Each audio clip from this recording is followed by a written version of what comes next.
നമ്മുടെ സംസ്ഥാനത്തെ പ്രതിപക്ഷ രാഷ്ട്രീയ പ്രസ്ഥാനത്തിന് നേതൃത്വം കൊടുക്കുന്ന UDF, കോൺഗ്രസ് അടക്കമുള്ള രാഷ്ട്രീയ പ്രസ്ഥാനങ്ങൾ നവകേരള സദസ്സ് തുടങ്ങിയപ്പോൾ അത് ബഹിഷ്കരിക്കാൻ തീരുമാനിക്കുന്നു. ഇത് രാഷ്ട്രീയമായ തീരുമാനത്തിന്റെ അടിസ്ഥാനത്തിലാണ് അത്തരമൊരു തീരുമാനമെടുക്കുന്നത്. അതിലുള്ള കോൺഗ്രസിന്റെ കോൺഗ്രസിന്റെ മുഖ്യമന്ത്രി അടക്കമുള്ള ആളുകളുടെ സമീപനത്തെ പറ്റിയുള്ള ധാരണയുടെ അടിസ്ഥാനത്തിലാണ് ബഹിഷ്കരിക്കാൻ തീരുമാനിച്ചത്. അതിൽ പ്രതിഷേധം ഉണ്ടാവുകയില്ല എന്ന് കേരളത്തിലെ KPCCയുടെ അധ്യക്ഷനോ പ്രതിപക്ഷ നേതാവോ അല്ലെങ്കിൽ കോൺഗ്രസിന്റെ ഏതെങ്കിലും പ്രധാനപ്പെട്ട നേതാക്കന്മാരോ ഏതെങ്കിലും ഘട്ടത്തിൽ സൂചിപ്പിച്ചോ? അങ്ങനെ സൂചിപ്പിക്കാത്തിടത്തോളം കാലം അത്തരം ഒരു പ്രതിഷേധം ഉണ്ടായി അല്ലെങ്കിൽ പ്രതിഷേധം ഉണ്ടാകാൻ പാടില്ല എന്ന് വാശി പിടിക്കാൻ തന്നെ ശരിയായ സമീപനമല്ല.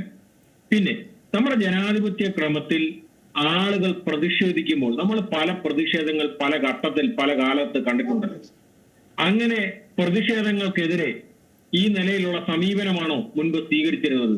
DYFIയുടെ നേതൃത്വത്തിൽ, SFIയുടെ നേതൃത്വത്തിൽ എത്ര പ്രതിഷേധങ്ങൾ കേരളം കണ്ടിരിക്കുന്നു? കേരളത്തിലെ പൊതു ഗതാഗത സംവിധാനത്തിന്റെ ഏറ്റവും പ്രധാനപ്പെട്ട സംവിധാനമായ KSRTC ബസ് ഉൾപ്പെടെ കത്തിച്ച കേസ്, പോലീസ് ജീപ്പ് കത്തിച്ച കേസ് അടക്കം എത്രയോ സംഭവങ്ങൾ ഉണ്ടായിരിക്കുന്നു.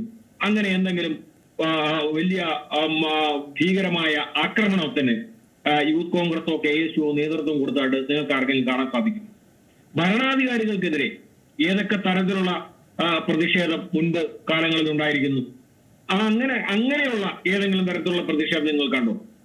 റോഡിന്റെ ഓരത്ത് ചേർന്ന് നിന്നുകൊണ്ട് കരിങ്കൊടി കാണിക്കുന്നത് ഒരു വലിയ തെറ്റും കുറ്റവുമായി എങ്ങനെയാണ് CPM അനുകൂലിയായ ആളുകൾക്ക് തോന്നുന്നത്?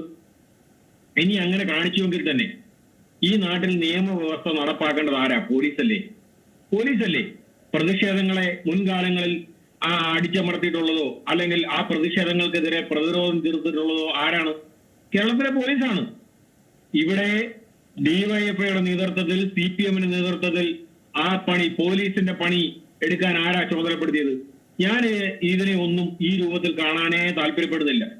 യഥാർത്ഥത്തിൽ ഇവിടെ സംഭവിച്ചിരിക്കുന്നത് നമ്മുടെ നാട്ടിലെ നിയമവ്യവസ്ഥ ഇല്ലാതായിരിക്കുന്നു എന്നുള്ളതാണ് ശക്തമായ ഒരു സത്യം. DYFIയുടെ നേതാവിന് എവിടെ നിന്ന് കിട്ടിയ ധൈര്യത്തിന്റെ അടിസ്ഥാനത്തിലാണ് പോലീസ് ജീപ്പിന്റെ മുകളിൽ കയറി നിന്ന് പോലീസ് ജീപ്പ് തകർക്കുന്ന സമീപനം സ്വീകരിച്ചത്? എവിടെ നിന്ന് കിട്ടിയ ധൈര്യത്തിന്റെ അടിസ്ഥാനത്തിലാണ്? അവർ പ്രതിപക്ഷത്തല്ലല്ലോ, ആ നിലയിൽ പ്രതിഷേധം കാണിക്കേണ്ട ആളുകളല്ലല്ലോ. എങ്ങനെയാണ് ആ സംഭവം ഉണ്ടായത് തൃശ്ശൂരിൽ? അത് മാത്രമാണോ? ഇവിടെ എത്ര സ്ഥലത്താണ് പോലീസ് യൂത്ത് കോൺഗ്രസുകാരായ ആളുകളെ പിടിച്ചു കൊടുക്കുന്നു? CPMന്റെ ആളുകൾ, DYFIയുടെ ആളുകൾ അക്രമം നടത്തുന്നു. അത്തരം അക്രമങ്ങൾ നടത്തുന്നത് മുഴുവൻ കേരളത്തിലെ പൊതുസമൂഹം കണ്ടുകൊണ്ടിരിക്കുകയല്ലേ? എത്ര അനുഭവങ്ങളും ഈ നവകേരള സദസ്സ് തുടങ്ങിയതിനു ശേഷം കേരളത്തിലെ മുഖ്യമന്ത്രി കേരളത്തിലെ നിയമം നടപ്പാക്കാൻ ബാധ്യസ്ഥമായ അല്ലെങ്കിൽ ഭരണഘടനാപരമായി ചുമതലയുള്ള കേരളത്തിലെ മുഖ്യമന്ത്രി നേരിട്ട് വന്ന് അക്രമങ്ങളെ ന്യായീകരിക്കുകയും അക്രമങ്ങളെ പ്രോത്സാഹിപ്പിക്കുകയും ചെയ്യുന്ന സമീപനം സ്വീകരിക്കുന്നത്? ഏറ്റവും പുതിയ വാർത്തകളും വിശേഷങ്ങളും വിരൽ തുമ്പിലറിയാൻ Zee മലയാളം ന്യൂസ് എല്ലാ ഡിജിറ്റൽ പ്ലാറ്റ്ഫോമുകളിലും ലഭ്യം.